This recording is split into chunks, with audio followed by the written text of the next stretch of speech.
afternoon, YouTube. I am that Arizona Cardinals kid, and today I will be talking about the second day and the third day of the NFL draft for the Arizona Cardinals. We had 6 picks in total from those 2 days.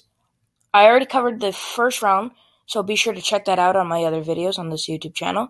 So let's get right into it. Now, the first pick we had was the second round, and we selected Rondale Moore, wide receiver out of Purdue. Now, this one, I'm going to be honest. It was my favorite pick out of this class. Favorite pick. Now, I going into the draft, I already knew that I liked Rondale Moore, right? And I already knew that he was an option for the second round. You know, he would have been there. I think he was a good player from the highlights I saw. But after we drafted him, and I was happy that we drafted him because that's the guy I wanted, I was like, you know, it kind of piqued my curiosity, and I wanted to do more research. So I went ahead and did that. And what I found, was actually interesting. I mean, analysts around the NFL, the college, coaches around the NFL and college, they were all saying, why is nobody talking about this guy? This guy is the most electrifying player in college football right now. And people were wondering, like, how didn't he go earlier? Why is nobody talking about him? So, I was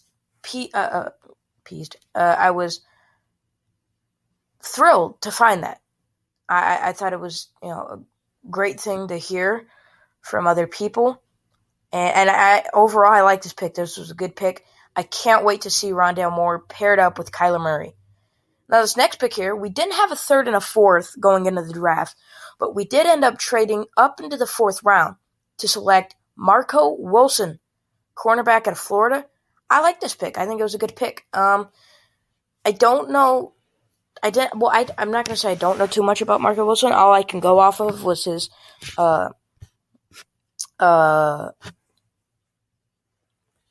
draft or his highlights. So that's basically all I can go off of, and same with almost every other guy on here. I mean, it was a good pick. I think we needed to take a cornerback. I think we were high on Marco Wilson. I know a lot of people were also high on Marco Wilson. So, maybe we really wanted Marco Wilson. I just think it didn't really come down to that. I think it came down to the fact that we desperately needed cornerback. So we went ahead. We went out and got Marco Wilson. I like this pick. I think it was a good pick. So, no complaints. I wish I see the thing, and this is also playing into the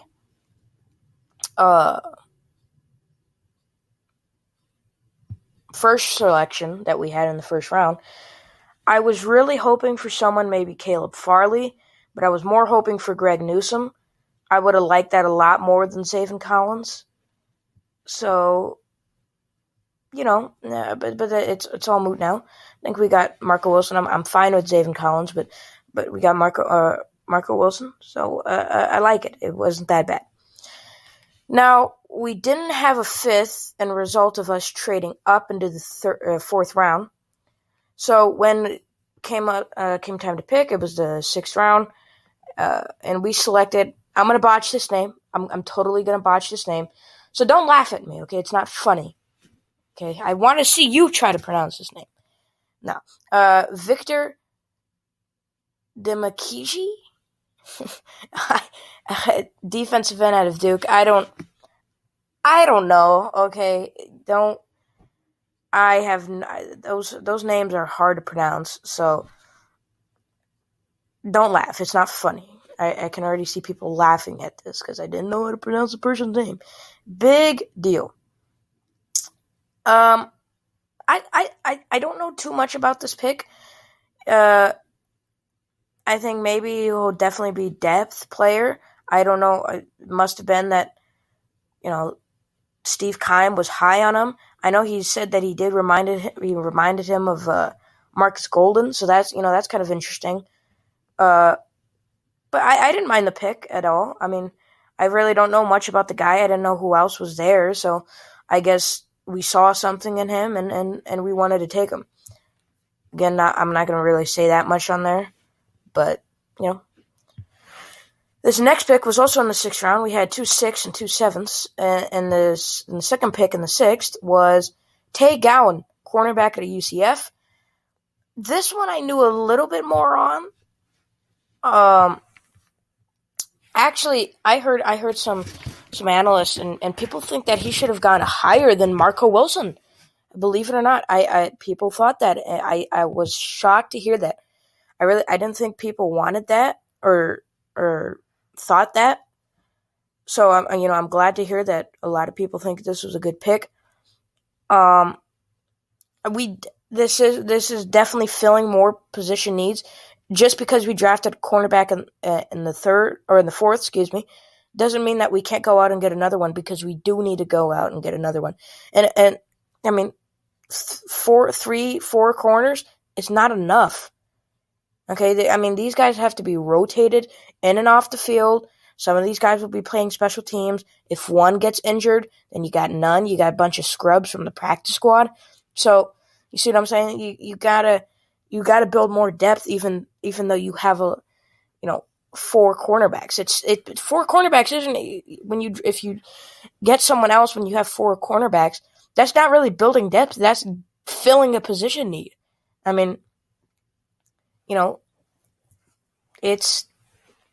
It was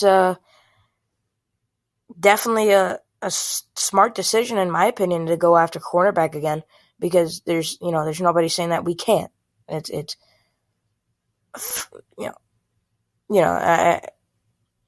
guess there's not much to be said, but I guess you can see what I'm saying.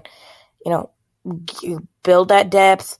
I think he's still going to be playing on the field. I know a cornerback does take a lot of years to sort of get in the groove and develop, but I think he'll still be on the field because, like I said, you got to rotate those guys in and out.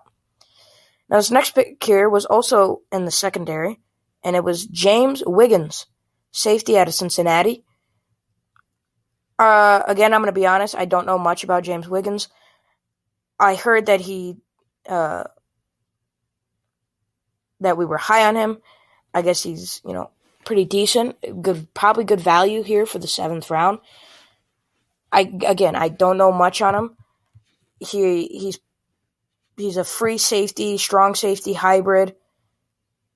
I don't know. I think he'll fit well with Budda Baker, and I definitely think that he'll replace someone like Chris Banjo that we have. So maybe he will. Maybe he'll replace Deontay Thompson, Jalen Thompson. I don't know. Maybe he'll be coming off the edge, linebacker, something like that. Even Tay Gowan can be playing linebacker. I don't know.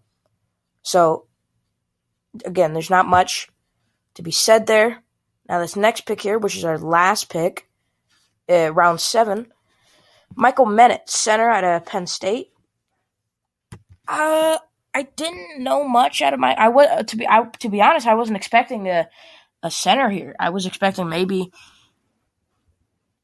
a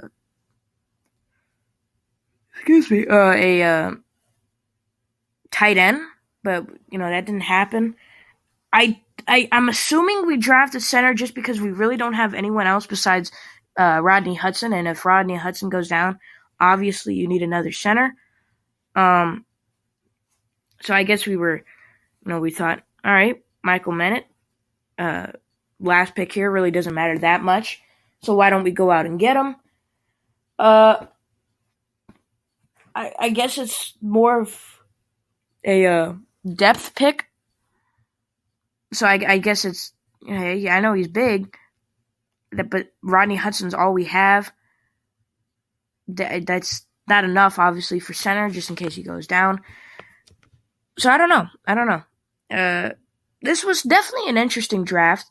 It wasn't the prettiest draft out of them all, but overall, I think it was decent. You got position fills, you got surprising picks, you got obvious picks.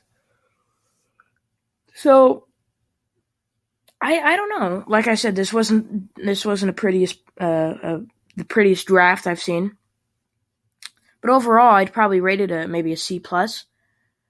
This definitely seems like a draft class that is filling all the positions to make that next step, playoffs, Super Bowl, all of that. So, actually, I'm not going to wrap it up here. I was just going to wrap it up, but I forgot to mention this.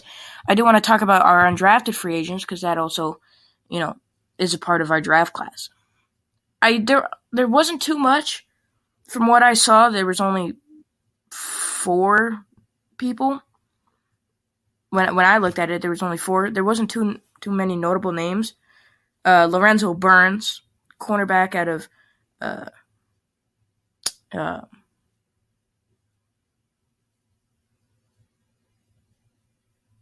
U of A. I don't know why I was blanking on that. He's not really a notable name. I'm just saying because, Arizona, the connection there. But who I really found interesting was Kerry Angeline, tight end out of NC State. Not that I knew who he was, but I looked at his highlight, and I think he looks pretty good. What really caught my attention about him was that he was big, fast, and he was also used to a mobile-style offense. So, that's definitely good.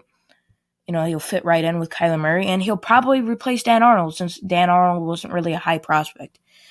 So that will wrap it up.